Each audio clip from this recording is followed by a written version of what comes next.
já veio rasgando o nosso coração por dentro, que Ele possa concluir essa obra que Ele começou, e que a nossa vida possa dar frutos, e frutos de santidade, a espelho de nossa Mãe, Maria Santíssima. Ave Maria, cheia de graça, o Senhor é convosco. Bendita sois vós entre as mulheres, bendito é o fruto do vosso ventre, Jesus. Santa Maria, Mãe de Deus, rogai por nós, pecadores, agora e na hora de nossa morte. Amém.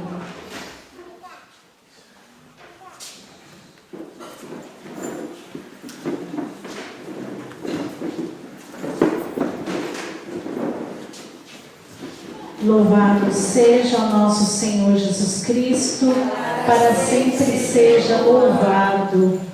Uma boa noite a todos, graça e paz. Amém. E hoje nós vamos falar de um tema que eu estava meditando durante a semana: cure o perdão entre os irmãos. Quando nós falamos irmãos, nós estamos falando dos irmãos de sangue, mas estende também aos irmãos de fé. Mas primeiramente aos irmãos de sangue. Aí eu fiquei pensando, eu acho que só lá em casa que tem isso, né? Só lá na minha casa que teve irmão para perdoar, né? Tem um pessoal rindo aí, né? Eu acho que na casa de vocês, de quem depois vai ver essa pregação, será que tem? Às vezes nós temos as nossas pequenas brigas que nós temos que perdoar nossos irmãos, sim ou não? Sim. Acredito eu que só não precisa perdoar irmão de sangue quem é filho único, né? Não é? Porque do restante às vezes parece que é uma briga o nosso crescimento.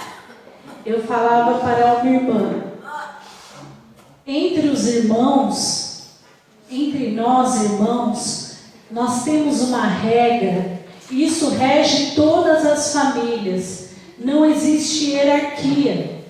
Então você vê um irmão de 15 anos brigando com um de 5 como se eles fossem iguais. E para eles está tudo certo. Aí o pai vai lá, a mãe vai lá e fala, seu irmãozinho é pequeno. E a gente detesta ouvir isso. Fala assim, não, mas eu estou sendo injustiçado por aquele que tem 5 anos, não é? Sim, é assim. Eu não posso dizer que eu passei por isso porque eu sou a filha mais nova. Então eu só ouvia isso das minhas irmãs. Mas porque ela pode, né? Então vamos à palavra. Isso aconteceu também na palavra de Deus. É a cura, foi o perdão entre Jacó e Esaú, que são irmãos gêmeos. Mas Esaú nasceu primeiro. E aí, lendo a palavra de Deus, eu compreendi. Essa palavra ela tem um sentido teológico muito profundo, mas nós vamos trazê-la para o relacionamento entre os irmãos. Então veja bem, lendo essa palavra, eu compreendi quando o irmão gêmeo falava, mas eu nasci primeiro, 2 minutos primeiro. E eu olhava assim e falava, mas e daí? Eles são gêmeos. Para a gente olhava assim os dois iguais e falava, mas não faz muita diferença. Mas para quem é gêmeo, faz toda a diferença. E aqui na palavra de Deus, no livro do Gênesis, você pode tomar lá o capítulo 25. No versículo 19, ele narra sobre o nascimento de Jacó e Esaú. Enquanto você vai tomando, é o primeiro livro da Bíblia, bem fácil de localizar. A esposa de Isaac, que é filho de Abraão, Rebeca, ela era estéril. E a esterilidade, ela não podia ter filhos. Entre as mulheres na Bíblia, e até hoje é uma dor muito grande que a mulher carrega, não é verdade? Mulher que não consegue ter filho definitivamente, né? Ter filho natural, filho que ela pode adotar. Mas naquela época era uma dor, era como se fosse uma maldição naquela família. Então, Isaac, ele roga a Deus. Aqui no versículo 19, ele fala: eis a história de Isaac, filho de Abraão. Abraão gerou Isaac. Isaac tinha a idade de 40 anos quando se casou com Rebeca. Demorou para casar, né? Filha de Batuel, o arameu. De Padã, irmã de Labão, o arameu. Isaac rogou ao Senhor por sua mulher, que era estéril. O Senhor ouviu e Rebeca, sua mulher, concebeu. Aí nós vamos lá no versículo 22. Como as crianças lutassem no seu ventre, ela disse: se é assim, por que me acontece isso? E ela foi consultar o Senhor, ela foi orar, ela foi rezar. Que lhe respondeu: tens duas nações no teu ventre, dois povos se dividirão ao sair das suas entranhas. Um povo vencerá o outro, e o mais velho servirá ao mais novo. E aí tem o nascimento. Nasce Esaú primeiro, depois vocês podem ler na sua casa, é uma leitura muito bonita. E a palavra fala, né, que ele era bem peludo. E nasce Jacó depois segurando o calcanhar dele. Então realmente eles estavam lutando para quem nascia primeiro. Por quê? Porque tem toda uma história sobre a primogenitura naquela época. Jacó, então vamos lá, do nascimento à juventude. Jacó era tranquilo e agricultor, ele se afeiçoou à mãe. E Esaú era um caçador, ele se afeiçoou ao pai. Para os pais, os filhos são todos iguais. Eu quero esclarecer aqui, senão vai dar pane nos jovens, né? Quero esclarecer, que isso fique registrado. Mas tem filho que se afeiçoa mais ao pai ou à mãe. E o filho acha que a gente não percebe. Nós percebemos. Isso é muito claro. Então, tem filho que é mais grudado com o pai. Tem filho que é mais grudado com a mãe. Hoje,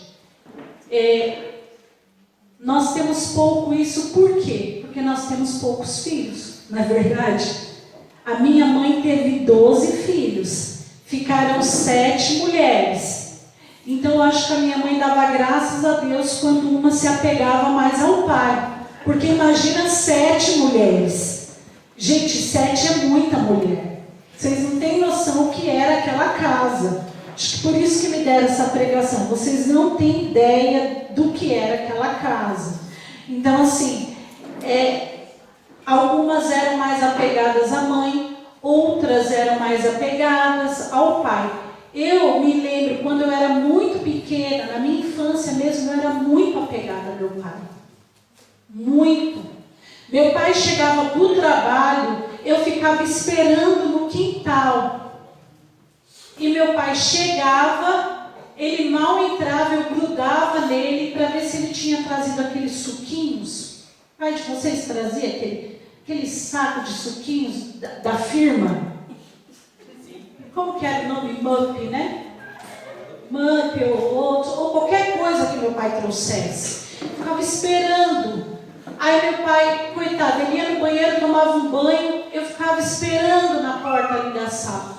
Meu pai deitava no sofá para assistir televisão, eu empurrava meu pai para trás e eu grudava nele para assistir televisão com ele. Dali eu não saía, ninguém me tirava.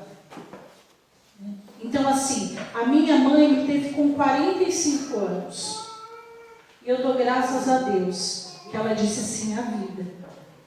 Então, assim, com 45 anos, não aguentava mais, assim, já estava... Então, minhas irmãs nasceram numa época em que meu pai era mais rígido e eu nasci na época que meu pai era mais flexível. Então, assim, lá em casa tinha brigas como? Pra gente, pai, a gente tinha que chupar qualquer chupeta. Cláudia só chupa a chupeta da Lina. Então, lá em casa tinha todas essas brigas. Cláudia só come pão do dia. A gente comia qualquer pão. E meu pai fazia. Ele fazia. Eu tenho um orgulho pessoal do meu pai que vocês não têm ideia. Eu lamento muito por alguns filhos terem pai alcoólatras, né? Nesse sentido. Mas eu só vi meu pai trabalhando a vida toda. Era de casa para o trabalho, do trabalho para casa. O único dia que meu pai não trabalhava era domingo, que ele arrancava a gente da cama para ir para a igreja. Não importava se a gente estava doente. Não importava se estava com dor de garganta. Não importava se estava com febre. Ia para a igreja de qualquer jeito. De cara feia ou de cara bonita. E isso até a gente sair de casa. Então, assim, era aquela firmeza. Então, eu sempre fui muito apegada. E me tornei muito firme e muito dura nesse sentido. Porque ele era duro nesse sentido. Ele não era o pai que ficava batendo papo. Ele olhava, eu já chorava, porque eu achava que eu ia levar uma bronca. Né? Então, é aquela criação antiga. Então, Jacó ele ficou mais grudado na mãe. Esaú mais grudado no pai. E aí nós vamos lá, continuando no livro do Gênesis, no capítulo ainda 25, agora no versículos de 29 e seguintes. Onde Esaú cede o direito de primogênito. Um dia em que Jacó preparava um guisado, que eu acho que era uma comida muito gostosa, voltando Esaú fatigado, cansado do campo, disse-lhe: deixa-me comer um pouco dessa coisa vermelha, porque eu estou muito cansado. É por isso que lhe puseram o nome de Esaú, né? Todo significa peludo, já falei. Jacó respondeu-lhe, olha que esperto: vende-me primeiro teu direito de primogenitura. E aí Esaú respondeu: morro de fome, que me importa o meu direito de primogenitura? Aqui ele rejeita a primogenitura dele. Jura-me, pois. Jacó, não satisfeito, pediu para ele jurar. Tornou Jacó. Esaú jurou e vendeu seu direito de primogenitura a Jacó. Este deu-lhe pão com um prato de lentilha. Ah, gente, por causa de lentilha, nem de lentilha eu gosto. Esaú comeu, bebeu, depois se levantou e partiu. Foi assim que Esaú desprezou o seu direito de primogenitura. Então, para vocês terem ideia, a primogenitura naquela época, ao falecer o pai, o primogênito ele se tornava o chefe da família. Então, ele se tornava o chefe e ele tinha uma bênção especial também, por parte do pai. Por isso recebia essa bênção, tinha o direito a 2 partes do patrimônio do pai. Os outros irmãos eram submissos. Então o primogênito ele se tornava o chefe da família. Ele tinha a parte duplicada ali da herança, né? Então vamos fazer a conta. Hoje como que é? O pai morre, se a mãe ainda é viva, a mãe fica com uma parte, dependendo de como eles foram casados, né? O regime lá no cartório, e a outra parte divide entre os filhos. Antigamente, dependendo do regime, ele ficava com essas 2 partes, a parte do pai com mais uma parte do irmão, e ele mandava em todo mundo. Agora quem manda sou eu. Por isso que tem aquela briga lá na frente do filho pródigo. Todo mundo brigava por herança. E até hoje brigam. Então, ele rejeita esse diante de Deus e diante de Jacó. Ali Jacó entende que é meu direito. Jacó fez certo? Não. Esaú fez certo? Não. Nós não podemos nos pautar em espertezas para tirar o que é de direito do outro. E aí eu vou falando, e aí eu vou colocando agora a parte da bênção. Que essa parte da bênção ele foi muito esperto. No capítulo 27, no versículo 18. E aí a mãe dele ajuda. Fala, olha, seu pai vai dar a bênção. O pai dele já não enxergava direito.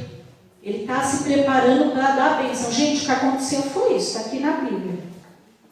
E aí, depois de tudo isso, ele se cobriu com pelo, uma roupa do irmão, ficou com o cheiro do irmão, fez uma comida para o pai que o irmão faria, e aí ele fala, Jacó foi para junto do seu pai e disse, meu pai, eis-me aqui. Aí ele fala, quem és, meu filho? Está no capítulo 27, versículo 18 do Gênesis. Jacó responde, eu sou Esaú, teu primogênito. Fiz o que me pediste. Levanta-te, assenta-te e come de minha caça, a fim de que tua alma me abençoe. E aí nós vamos lá para o 21. Ele fala, aproxima-te então, meu filho, para que eu te apalpe e veja se de fato é meu filho Esaú, porque ele não enxergava, mas ele estava escutando a voz diferente. Jacó se aproximou de Isaque, seu pai, que o apalpou e disse, a voz é a voz de Jacó, mas as mãos são as mãos de Esaú. E não reconheceu porque suas mãos estavam peludas como do seu irmão, e o abençoou. E ali, Jacó, se vocês continuarem lendo, eu vou parar aqui, nós paramos aqui. Ele tem a bênção do primogênito. Depois volta lá Esaú, pai. Aí, Isaac não entende nada, não, eu já dei a bênção. Mas não era ele. E aí ele fala, ele me enganou. Ali Esaú tem um grande ódio. A fúria toma conta dele. Pai, me deu não tem uma outra bênção de primogênito? Ele chega a falar isso. E aí ele dá uma outra bênção, mas não a bênção do primogênito para ele. E aí a mãe que está escutando aquilo fala assim para Jacó, foge para a casa do seu tio, que o seu irmão está irado e ele pode te matar. A partir dali, os dois irmãos se separam. E é uma separação que acontece na juventude, e eles só voltam a se falar. Depois, lá no capítulo 33, nos versículos de 8 a 11, depois você pode ler, onde Esaú perdoa Jacó. Jacó manda a gente antes dele, porque ele tem muito medo de Esaú. Ele divide a família dele, porque ele fala, se ele matar uma parte, a outra sobrevive. E aí ele vai até Esaú, e Esaú o perdoa. E aí, essa é uma história de perdão. É uma parte da palavra de Deus que vai demonstrar que dentro das nossas casas, dentro das nossas famílias, nós temos estas situações. E aí você pode ali relembrando e pensando, quando nós vamos crescendo, principalmente nós que fomos de famílias grandes, e quem também é de família pequena, mas quem é mais de família grande, existem as disputas. Não existem? A gente disputa pelo carinho do pai e da mãe. A gente disputa para quem quer ser o melhor. Nós disputamos a roupa. Nós disputamos a atenção. temos as brigas porque não concordamos com determinadas atitudes de nossos irmãos. E diferente dos pais a quem nós demos respeito, o irmão não tem esse negócio de respeito. Não, né? Então assim, tem as afinidades, tem aquele irmão que você tem afinidade, tem aquele irmão que não vai nem a pau. Que você olha e você fala assim, como que é meu irmão? Lá em casa é assim, é que eu tenho muita irmã. Tinha irmã que eu olhava assim e falava, não é possível, não tem como. Então assim, existem a questão dos temperamentos diferentes, mas nós somos do mesmo sangue, viemos da mesma mãe. Às vezes filho que não é do mesmo pai, mesmo assim, às vezes filho que é adotado, mesmo assim, mas nós precisamos perdoar e nos reconciliar. E aqui eu entro num tema que é muito difícil, porque o perdoar não quer dizer eu concordo com a Mônica, não é isso, é perdoar. É difícil de entender, não é? É muito difícil. Lá em casa nós somos divididas em grupos. Eu sou a menor, então eu não tenho grupo. E aí antes de mim tem duas, que são de idades próximas. E antes dela tem mais duas. Isso, e tem as duas. Então tem a mais velha, que é como uma segunda mãe para nós. Eu considero ela lá em casa como o oráculo, nós podemos dizer. Ela é assim, ela é um negócio assim que não tem como. Ela pode falar uma besteira, mas todos respeitam o que ela está falando. É assim, é impressionante. Então, ela liga lá em casa e aí ela fica um tempão conversando comigo. E aí nós conversamos, nós já mudamos toda a conversa no WhatsApp da família, mesmo assim ela liga lá em casa e ela fala tudo de novo. E aí tem a sub mais velha, que já não é tão respeitada, que é a irmã normal, né? E aí depois tem as outras duas e as outras duas. E nós tivemos vários momentos em casa, porque, gente, um lugar, eu estou trazendo o meu testemunho, porque o Senhor colocou nessa semana, e eu falava, Senhor, coloque o seu testemunho. Nós brigávamos por tudo, por shampoo. Como a gente brigou por shampoo, meu Deus do céu. Por roupa, eu ia lá escondida no guarda-roupa da minha irmã, de manhã para ir na missa. Pegava a roupa. E a minha irmã, ela falava para mim, Cláudia, eu fingia que eu estava dormindo. Não, mas por que você não acordava? Você não ia lá? Porque eu ia acordar as outras. E aí o pai vinha aqui, e assim, gente, o meu pai, ele chega, acabou. Todo mundo fica em silêncio.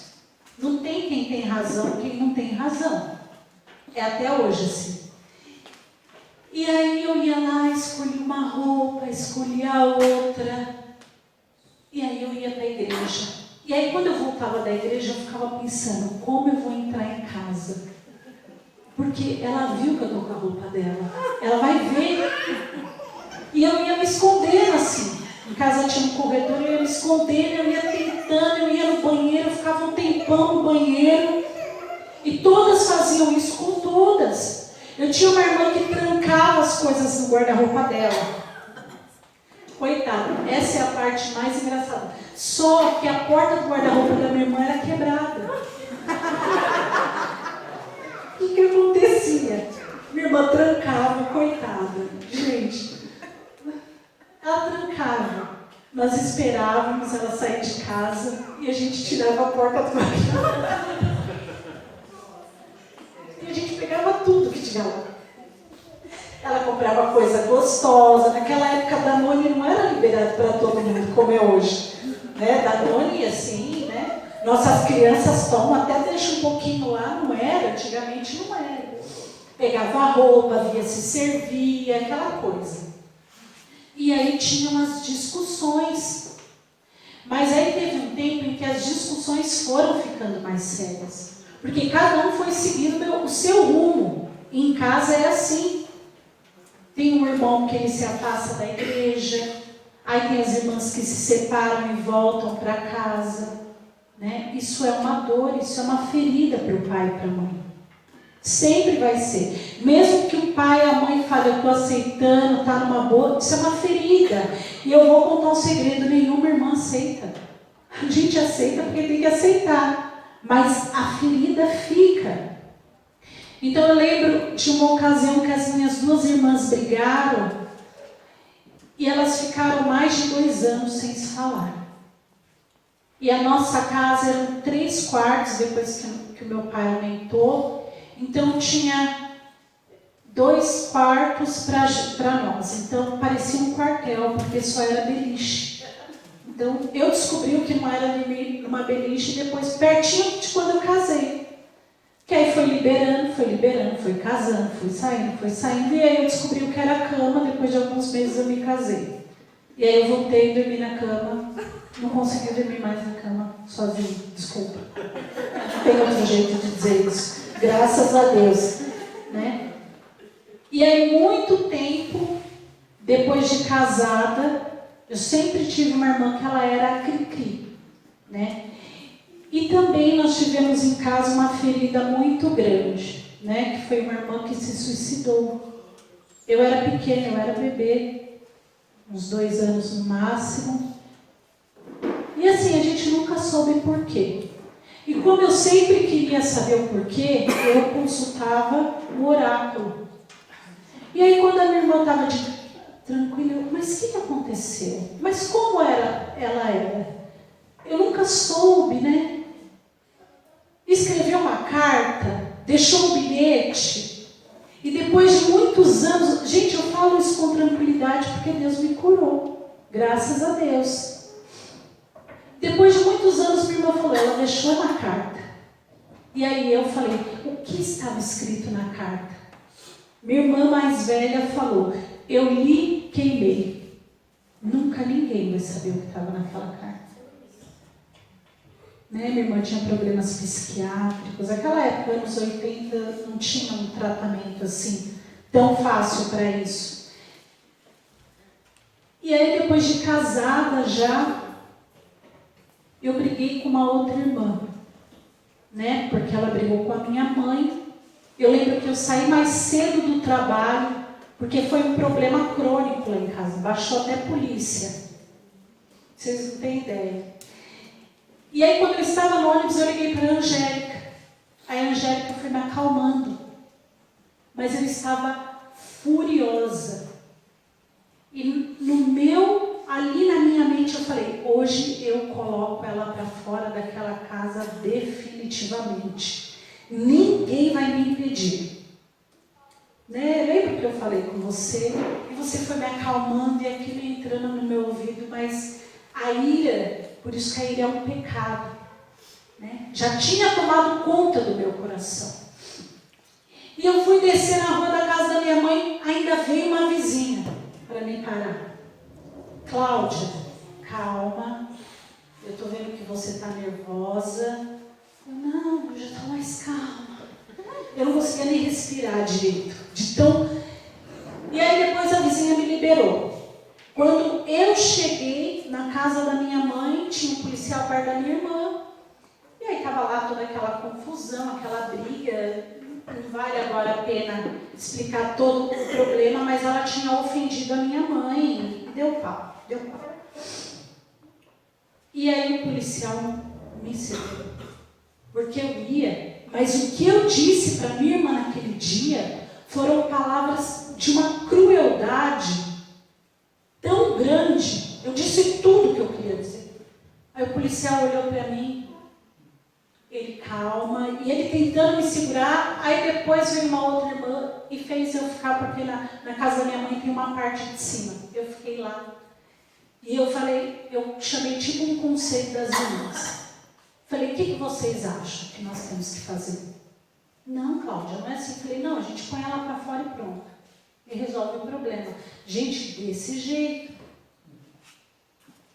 E aí veio a minha irmã mais velha. que é o oráculo. Falou, você está nervosa, melhor você ir para sua casa, você vai passar mal. E aí naquela hora eu falei, não, e aí foi. Depois disso, minha irmã, tudo voltou ao normal, todo mundo voltou a se falar. Minha irmã continuou morando lá e ela não falava comigo. Inclusive ela falava com o meu esposo. A gente chegava assim numa boa, oi, tudo bem? Tudo bem? E ela olhava para mim e ela não falava comigo. E de minha parte, eu não falava com ela. Não conseguia. Eu vou falar para vocês, eu cheguei a sentir ódio. O que aconteceu? Um dia o Jorge chegou e falou, Cláudia, você não pode ficar com essa mágoa. Isso está fazendo mal para você. Não, mas ela não tem razão. Ele falou, eu sei, mas você precisa perdoar. Que missionária é você que não perdoa? E que cristã? Mas como que eu ia fazer? Gente, vocês não têm ideia de como a minha irmã é. Eu tenho medo dela até hoje. Todo mundo lá em casa tem medo dela. Tomara que um dia ela não veja essa pregação. Eu tenho medo. Ela mentia, assim, magrinha, mas ela é do tipo que não fala mal de ninguém e não manda recado. Porque se ela te intimar, ela vai chegar e ir pra cima e acabou. Como que eu faço? E foi passando o tempo. E aí um dia, mas eu ainda estava com muita raiva dela. Ele falou, passou aquele dia, como que eu vou fazer? Mas passou um dia, sempre assim, né? A pessoa fala coisa pra gente que é o certo a fazer, é como na célula. Vai lá, vou na célula do Gabriel, ele me exorta, tem que fazer isso. Passa 3 dias, parece que sumiu da mente. Né? Então assim, por isso que nós temos que guardar a palavra de Deus. E eu não sabia o que fazer. E eu não queria fazer também. E aí um dia eu passei mal na empresa. E aí o Jorge foi me levar para casa da minha mãe. Levou para casa da minha mãe e eu mal consegui andar. Aí minha irmã mais velha, que já sabia, já foi me pegar na porta de casa, no portão. E aí quando eu cheguei, veio a minha irmã, aquela. Ela veio e eu ouvi e ela falou assim, o que Cláudia tem? E aí, não sei se o Jorge ou minha irmã falou rapidamente. E ela falou, leva ela lá para cima para a gente cuidar dela. Eu ajudo a levar. E aí a minha irmã segurou a minha mão. E naquela hora Jesus falou para mim, eu estou segurando a sua mão. Perdoa. E aí ela foi me ajudando a subir, o Jorge também. Não sei por que tanta gente ajudar a pessoa a subir a escada. Até parecia que eu não conseguia subir sozinha, né? Subi. E eu dormi. E quando eu acordei, o meu coração estava diferente. E Jesus falou para mim, tudo vai ser diferente. Perdoa. Pois eu desci. E lá na minha casa nós temos uma tradição que é aqueles bolinhos de frigideira. Você conhece? Eu não sei fazer do jeito que a minha irmã faz, que é outra irmã. Desculpa, é que é muita irmã. É verdade, vocês não têm ideia. Até minha mãe errava os nomes. Minha mãe já me chamou do nome do cachorro. Né? Não chamou meu nome. Ela ia da mais velha até a mais nova. Ela perguntou um dia. E aí minha mãe tinha feito aquele bolinho para mim, minha irmã. E aí ela virou para mim e falou, essa é a irmã, aquela. Veio e falou, Cláudia, vem comer bolinho. E aí eu sentei, ela me ajudou a sentar. Nós comemos juntas. E depois deste dia, eu falei, Jesus, eu não quero mais ficar sem falar com nenhuma irmã minha. Porque pode ser que amanhã ela vá embora e eu não tenha a oportunidade de me reconciliar.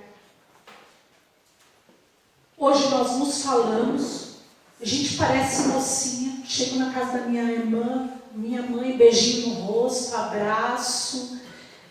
Depois a minha irmã mais velha teve um câncer. E na época que a minha irmã mais velha teve um câncer, a minha outra irmã já tinha fraturado o fêmur, que são as duas que moram com a minha mãe junto com ela. E foi tudo ao mesmo tempo. E aquela família que eu achava, julgava, desajustada, uma é assim, outra é assim, todas se uniram. E uma levava no médico, outra fazia aquilo, outra que não falava com a outra, porque não era só eu que não falava, não. Começou a falar, não tinha. Todas as nossas diferenças caíram por terra. Porque existia um problema maior que nós precisávamos resolver. E nós aprendemos a nos amar mais. Nós escolhemos amar. Tem coisas que irmãs minhas fazem que eu jamais faria, mas eu escolhi amar. Eu não consigo mais ficar sem amá-las. Elas parecem comigo. E não é só fisicamente. Nós nos reunimos, amanhã vamos nos reunir, que é Dia dos Pais, e a gente dá risada. A gente dá risada de quando era pequena. Lembra que você chutou fulana? Lembra que você caiu do muro? Uma vez, uma irmã minha foi bater no menino, porque ele brigou comigo. Eu tinha uma irmã até que batia nos meninos. Ela foi e bateu no menino, porque ele brigou comigo. E ela virou para mim e falou, você é muito mole. Eu falei, eu sou mesmo, eu tenho medo de apanhar.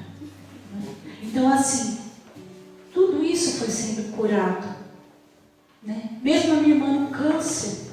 Um dia a minha irmã ali naquele ápice, porque a pessoa que fica com câncer, ela vai cansando. Ela vai.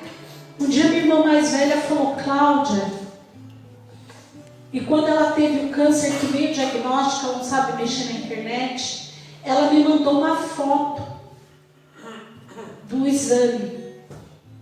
Eu estava na empresa e ela mandou uma mensagem, Cláudia, o que é isso? E na hora que eu li, né, eu comecei a chorar. E aí rapidamente nós nos organizamos, eu e as minhas outras irmãs, foi assim, uma ligação atrás da outra. Aquele dia eu nem trabalhei. Ninguém fala para ela. Deixa o médico falar, Cláudia. E aí um dia ela chegou para mim e falou, Cláudia, eu vou morrer. Eu vou morrer, eu sei que eu vou morrer. E foi falando, despejando aquilo em mim. E a gente conversando e ela chorando, muito abatida por causa daquilo, por causa da rádio. E ela falou, o que vocês vão fazer se eu vou morrer? Se eu morrer? Eu falei, bom, Meira, a gente vai chorar, depois de um tempo a gente vai melhorar. E eu pelo menos vou vir aqui na sua casa pegar umas coisas para mim. Para lembrar, tem umas roupas suas, inclusive, que eu vi que você nunca usou. E eu vou vir aqui. E ela começou a rir, ela, como você fala isso? E eu virei para ela, segurei na mão dela, olhei nos olhos dela e falei assim, nós estamos aqui para lutar com você, mas eu preciso que você lute junto. E ela lutou. Então assim, ela está bem melhor. O câncer já considera-se curado, mas tem um período. Mas assim, nós somos como aqueles, né? Pessoas com espinhos, com dificuldades, mas que estão sempre juntas. E um dia, tempo atrás aí, eu estava na minha mãe, que tem 82 anos. Minha mãe tem todos os problemas de saúde que vocês imaginam. É mais fácil você chegar na minha mãe e falar, Dona Maria, o que a senhora não tem? Porque ela tem tudo. E aí, ela pegou, minha mãe estava falando de uma situação, de uma separação da minha irmã, que ela estava muito triste porque ela amava muito o cunhado. E eu falei, mãe, eu amo também, mas eu amo mais minha irmã. E aí aquela irmã, virou e falou, nós temos que nos cuidar, porque nós somos irmãs, porque nós somos família. E eu olhei e falei, não estou acreditando no que eu estou ouvindo. Quase que eu falei para ela, repete que eu vou gravar. Mas assim, meus irmãos, eu sei que às vezes o irmão magoa a gente. É uma palavra, é uma atitude com nossos pais. Os irmãos que às vezes são chantagistas com os pais. Tem um problema, não consegue resolver e vai lá fazer de beber no pai ou na mãe. Sim. Mas nós precisamos dar o passo do perdão. Escolher amar. Se eu não amo quem é de sangue, se eu não amo meu irmão de sangue, dificilmente eu vou conseguir amar verdadeiramente o irmão de comunidade, o irmão de célula, o irmão de grupo de oração, outra pessoa, um amigo que é completamente diferente de você, porque alguma afinidade você deve ter com a sua irmã, algo que é parecido, você deve ter com o seu irmão, ou com a sua irmã. No meu caso, só com a irmã, porque não teve irmão. Mas assim, algo deve ter de parecido. Às vezes nós estamos na casa da minha mãe e nós vamos fazer as coisas, eu percebo, hoje eu fico observando, que todas vão fazer as coisas do mesmo jeito. Então nós tínhamos em casa, já para finalizando, eu sei que me estendi, mas esse é um tema que merecia aprofundar. Eu lembro que lá em casa nós tínhamos a divisão das tarefas. Eu sempre lavei louça. Sempre. Não tinha como escapar, frio. Eu podia ficar no grupo de jovens, ter um encontro de jovens. Quando eu chegasse em casa, a louça estava para eu lavar. E ninguém fazia. Numa boa. Todo mundo lá assistindo televisão, ninguém fazia. Hoje, todas as casas que eu vou, a primeira coisa que eu olho é a pia. Se eu faço amizade, vou umas 3, 4 vezes com a pessoa, se a pessoa me dá liberdade, posso ir lavando a louça aqui? Né? Você vai falando, eu vou lavando a louça. Esse dia eu cheguei na casa de uma moça que eu já tinha ido umas 3 vezes na casa dela. Gente, tinha uma louça, não gosto de julgar, tinha uma louça. E eu falei assim para ela, você vai cozinhando, irmã? E eu vou lavando a louça. E ela, Cláudia, eu estou com uma vergonha. Eu falei, não, fica com vergonha não, vamos lavando e a gente vai conversando e vai resolvendo. E eu falei para ela, porque eu cresci fazendo isso. E aí, amanhã, com certeza eu vou lavar a louça. Não, eu vou lavar lá, vai ter as coisas lá na casa do meu pai. Então assim, mas perdoe-se e veja o lado bom do seu irmão. Veja aquilo que é bom, que é bonito. Igual essa minha irmã que é bravona. Põe aquela menina para limpar uma casa. Uma hora ela limpa a casa toda e fica brilhando, porque ela coloca aquela energia. Né? E a irmã que é mais calma, só tem um. Né? Então assim, veja no seu irmão um presente que Deus te deu. Deus te deu essa graça.